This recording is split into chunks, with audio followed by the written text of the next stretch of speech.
I heard it before I saw anything.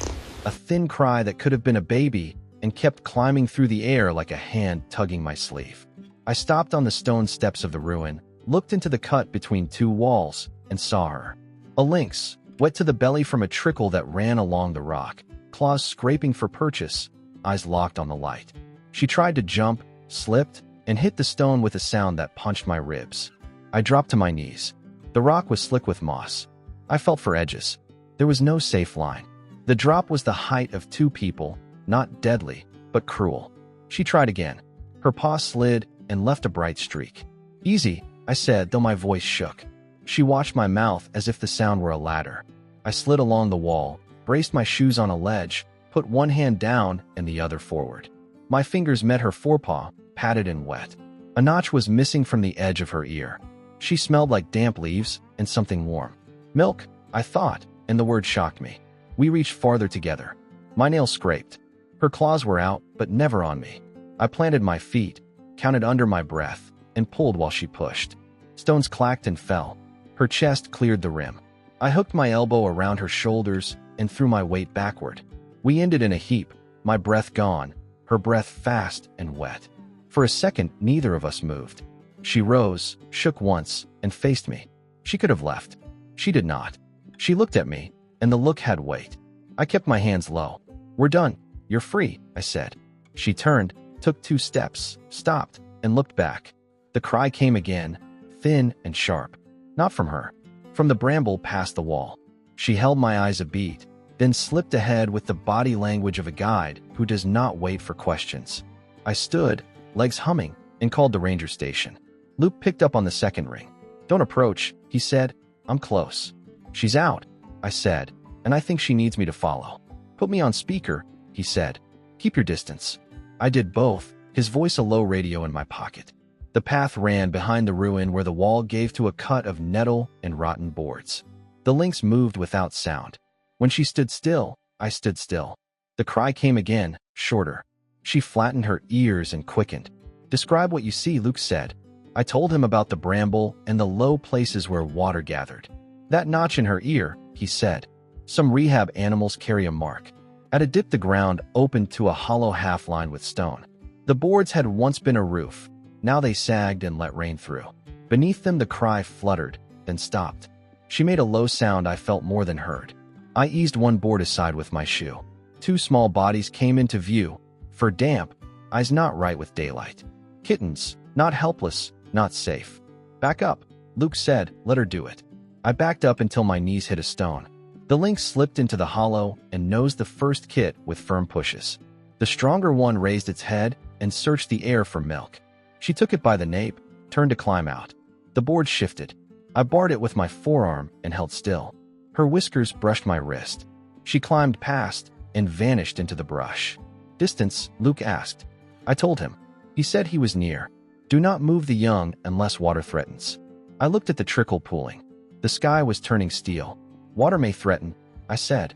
He swore softly and said he was speeding up.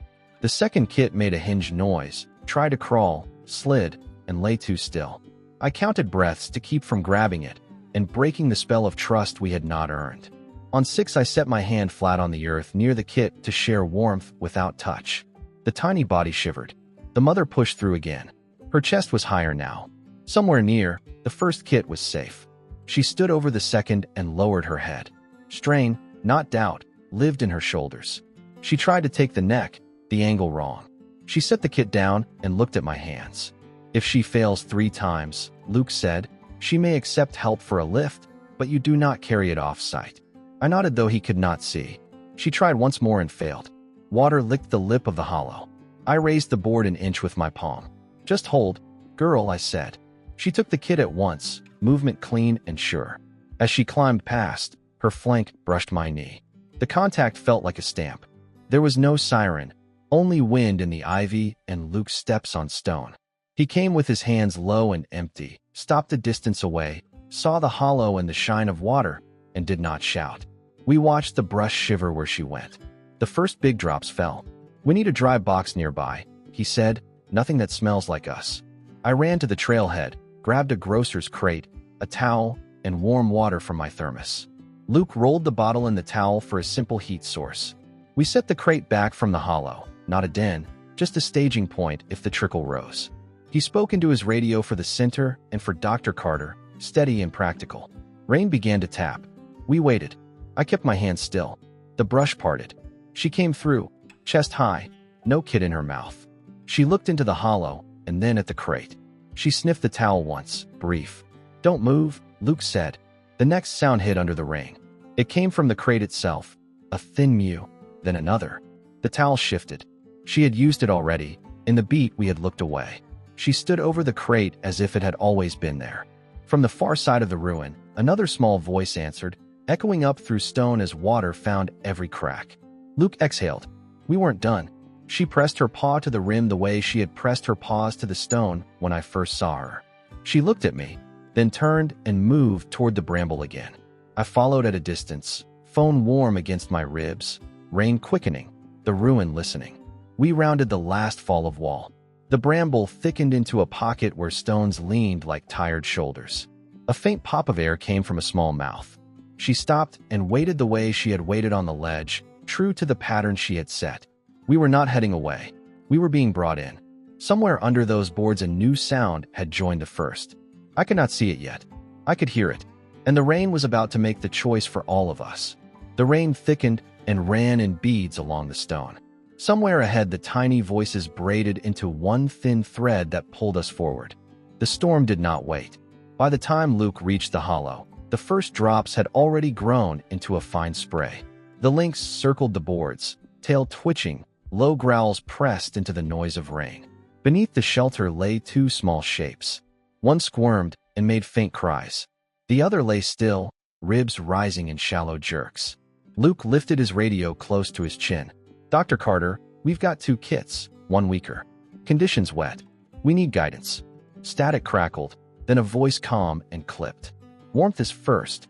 Do not carry unless necessary. Place a heat source near them, step back. Let the mother attempt first." Emily dug into her pack, pulled out the towel and thermos. Luke poured hot water into a bottle, rolled it in cloth, and slid it near the hollow entrance.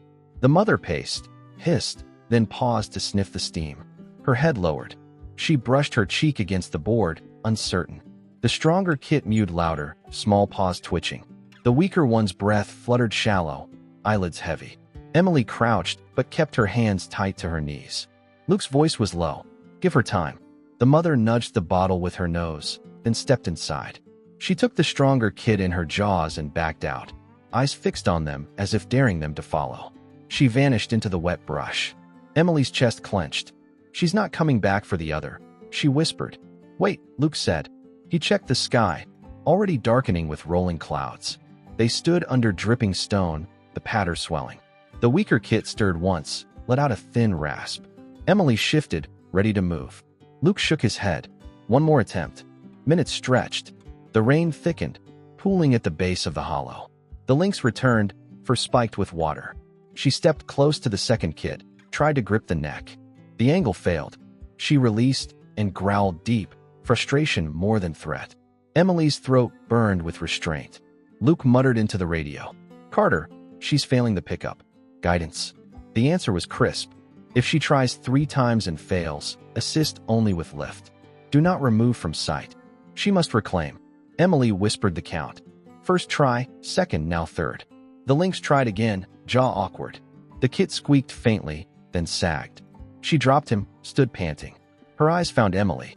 Rainwater seeped in faster. The shallow pool spread. Emily looked at Luke. He gave the barest nod. Emily slid forward, one hand steady under the board, the other flat on mud near the kit. Not grabbing, just presence. The lynx bent, jaws closed around the kit's scruff, firmer this time. Emily steadied the board, raising it half an inch. The mother hauled the limp body free. Her flank brushed Emily's sleeve on the way out. Then she disappeared into the thicket. Emily exhaled only when Luke touched her arm. "Good work. But we can't risk the flood line." They dragged the crate closer, lined it with new dry cloth. If the mother needed to set them down again, the kits would not drown in a rising pool. Thunder cracked. Emily flinched. Luke's radio barked orders from Carter. "Relocate the temporary staging higher. Water surge likely." Emily hoisted the crate. Luke clearing bramble with his boot. They found a ledge above the hollow, under a jut of stone, and set the box there. Inside, the towel steamed faintly. Luke added a second bottle. Minutes later, the lynx returned, carrying the weaker kit. She placed him in the crate without pause, then leapt back down and dragged the stronger one in after him. Emily's eyes stung at the sight. The crate rocked as the mother pressed her nose against both. She curled her body around them inside the box, water dripping from her whiskers. Luke whispered, "That's her decision. We hold perimeter, nothing more." Emily nodded, shaking rain from her hair. They stepped back, giving her space. The rain hammered down, filling the hollow below. Water rushed where the kits had been minutes earlier. Emily watched the dark flow swallow the boards. Her stomach twisted at the thought of what would have happened. She pressed her arms tight around herself and forced a steady breath. The lynx lifted her head from the crate, ears sharp. Lightning flashed, illuminating her silhouette like a carved figure. She stared at Emily again, unblinking, before laying her head across the kits. The thunder that followed swallowed all sound. Luke's voice was close. "We'll need to hold here through the storm. Keep her undisturbed." He pointed to the water rushing below. "By morning, that whole hollow will be gone." Emily stayed crouched on the ledge, rain pelting her shoulders, unable to look away from the crate. Each breath of the weaker kit rattled faint but present. She counted them in silence, rain ticking the stone like a clock winding down. Somewhere in the trees above, the wind carried the smell of more water. The storm was only beginning. The storm raged until past midnight. By morning, the air smelled like iron, leaves stuck to stone as if painted there. Emily walked the ridge with Luke, eyes scanning the slope below. The hollow where the kits had lain was gone, swept clean by black water. Not even the warped boards remained. Luke muttered, "We would have lost them." Emily nodded, her jaw tight. The crate above had held firm, sheltered under the overhang. The lynx still guarded it, curled like a shield around her young. They could not leave things as they were. The crate was temporary, too sharp with human scent. Dr. Carter's voice through the radio was clear. "Build natural cover higher up. Stone and brush, nothing cut, nothing bright. It must look like the mountain, or she won't trust it." Luke agreed. He pointed to a pocket in the slope where fallen boulders made a half roof. "That," he said, "could work." Emily hauled branches with her bare hands, snapping wet twigs until her palms burned. Luke dragged flat stones into place, setting them against the boulders for walls. They worked in silence except for the rasp of stone and the crows calling above.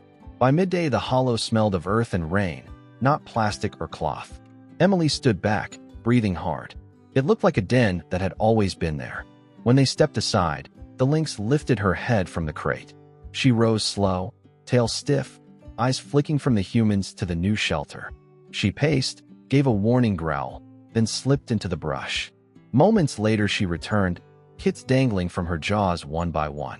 She laid them in the new nest without hesitation. Emily's chest loosened for the first time in hours. But the relief did not last. By the time they descended the slope, Mrs. Alvarez stood waiting near Emily's porch. Her raincoat was open, hair plastered to her cheeks, eyes sharp. "My grandson plays in that yard," she snapped. "You can't keep a wild cat here." Luke spoke evenly. "She chose this site. It's temporary." Mrs. Alvarez shook her head hard. "Move her out. Call animal control." Emily stepped forward before Luke could answer. "If we stress her now, the kits won't survive. Let me handle this." The argument spread into the damp air. Mrs. Alvarez's fear was real, carved deep.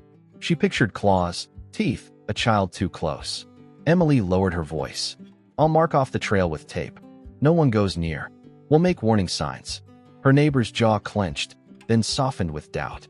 "I want my grandson safe," she whispered. Emily promised, "He will be. Let me keep them alive, too."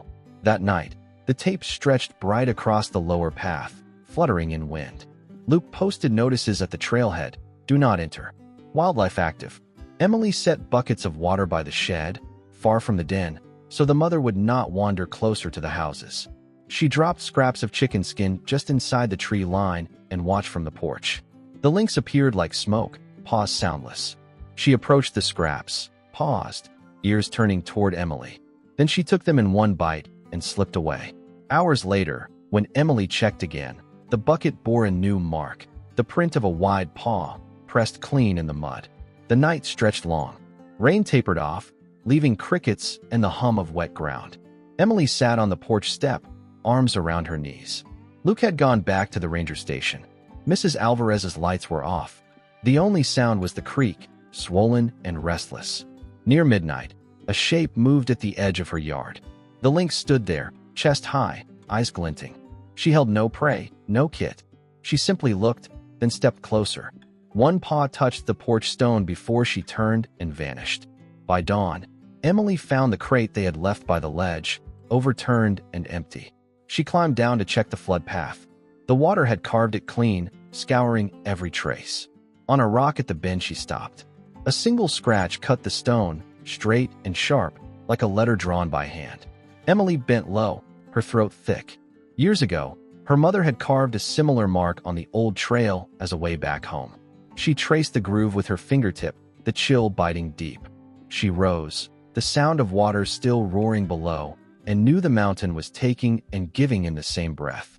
The lynx had chosen her ground again, but the reminder carved in stone told Emily that nothing here was chance.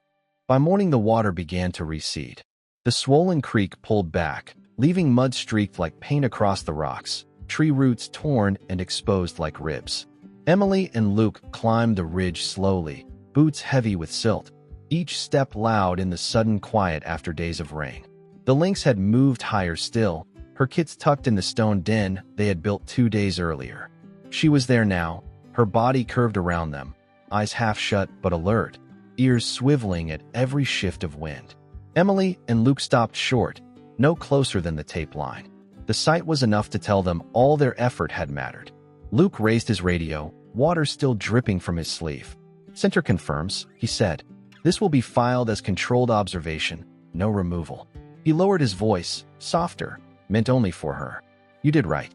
Emily kept her arms folded, breathing in the damp air, the raw scent of pine and wet stone.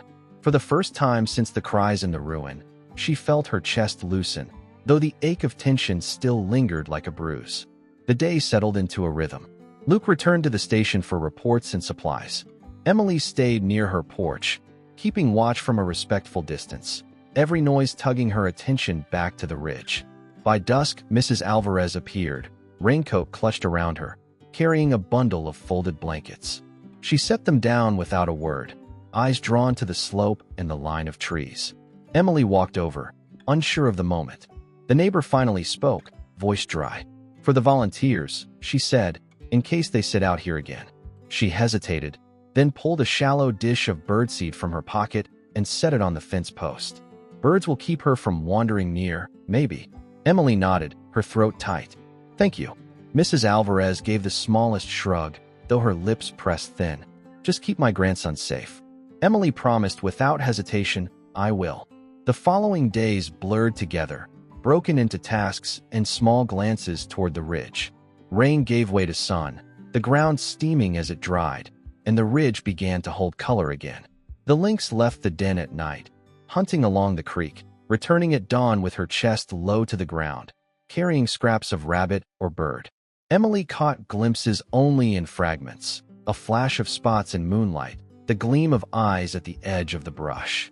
The kits grew bolder, their tiny voices carrying farther each day, a chorus of need. Luke checked in by radio, sometimes arriving in person with new supplies, never once crossing the marked line. Each time he repeated the same note into his log: stable, no intervention required. Emily's world shrank into simple rituals. She filled the water buckets before nightfall. She checked the tape lines after each storm gust. She wrote down notes in a spiral pad, times she saw movement, the sounds she thought were calls or warnings. At night she sat on the porch, listening. Some evenings she dozed there with a blanket, waking to the scrape of a branch or the faint cry of kits carried downwind. The rhythm of the animals folded into her own breath. A week later, when the ridge held morning mist like smoke, Emily walked the trail at sunrise. Mist clung low, curling through the stones, and every step left a dark print on pale earth. At the bend near the ruined wall she stopped. The lynx stood on the same rock where Emily had first pulled her up. Her stance was still, regal, tail flicking once with measured calm. The kits were nowhere in sight, hidden or sleeping. Emily froze, her heart hammering against her ribs as if it might break free. The lynx looked at her for a long breath, unblinking, gaze heavy with something Emily could not name. Then, with no sound but the shift of stone, she turned, leapt lightly onto the ridge, and slipped into the forest without a trace. Emily stood alone, her pulse ringing in her ears. The sound of water below filled the silence, steady and eternal. She lifted her phone to take a picture, thumb hovering over the screen, but lowered it again. Some moments refused to be trapped in pixels, demanded to stay free. She turned back toward home, her steps slow, the morning mist wrapping around her like a veil. That night, sorting through old boxes in her attic, Emily found an album she had not touched in years. Dust lay heavy across the cover, and when she opened it, the smell of old paper rose. Inside was a photograph, her mother, younger, kneeling in the grass of a rescue center. In her arms, a lynx cub, ears tufted, one marked by a small notch. The same place, the same sign. Emily touched the faded print, her hand trembling. She could not name what she felt, recognition, coincidence, or something else entirely. The memory pressed against the present until it was hard to breathe.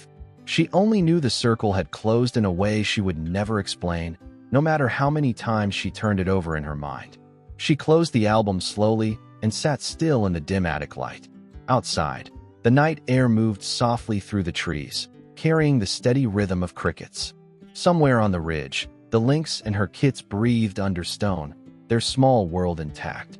Emily whispered into the quiet, not expecting an answer, not needing one. Whatever had begun that day by the ruin, it was finished now in one sense. But the question it left behind would not fade. She let it stay, heavy and present, a weight she did not want to put down, a mystery she was willing to carry.